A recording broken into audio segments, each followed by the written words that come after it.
Hello, and welcome back to Africa is Us, here in the early parts of 2019. This is the episode you've been waiting for, land expropriation. Where are we now? See you in a sec.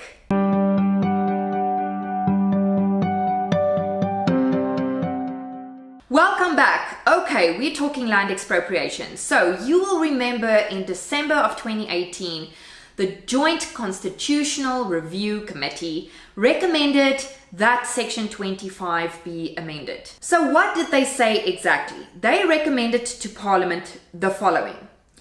Amend Section 25 to make explicit that which is implicit in the Constitution with regard to the expropriation of land without compensation as a legitimate option of land reform. Now, obviously, this amendment is due to reflect in the 18th Constitutional Amendment Bill. Now, what does this mean? Does this mean that it's now been approved, there will be land expropriation without compensation, stamp, signed, sealed, delivered, done? No, this is not what it means. I'm going to explain to you the process that follows, or that should be followed now. The JCRC, Joint Constitutional Review Committee, now recommended that Section 25 be amended. Now an entire process needs to follow. Now they recommended that land expropriation without compensation and this amendment to the bill be tabled and passed by Parliament before the end of May 2019, which seems to be the month in which we will have our national elections, and that would then make sense. But the process first needs to be followed. Before it can even be introduced in Parliament, it needs to be published in the Government Gazette. Not only does this amendment to the bill need to be published in the Government Gazette, but also a full motivational explanation as to what this would mean and how this amendment would look.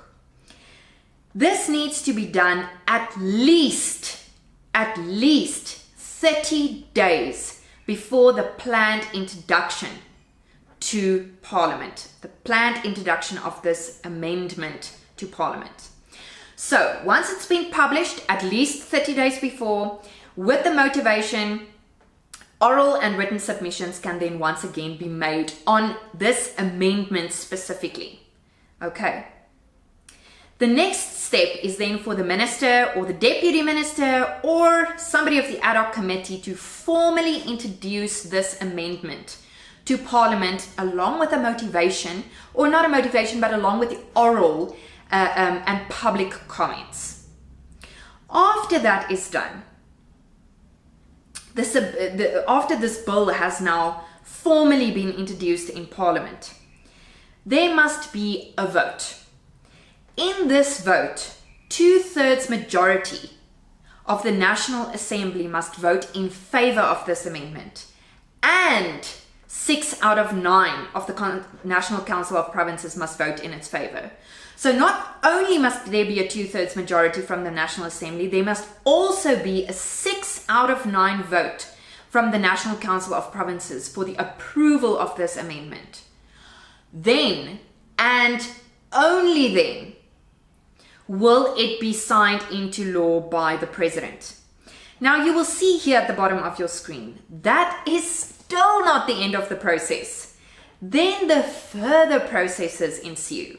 Now you have to remember, we're amending the Constitution. Great.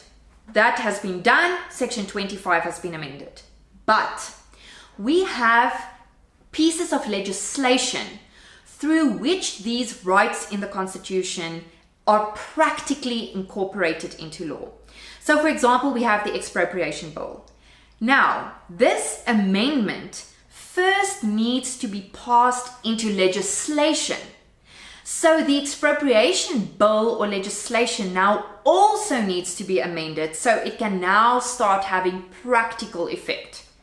To do that, you will also go through this entire process once again. The Parliament needs to vote on it, it needs to be approved, it needs to be signed into law, and then, and only then, will the amendment come into effect.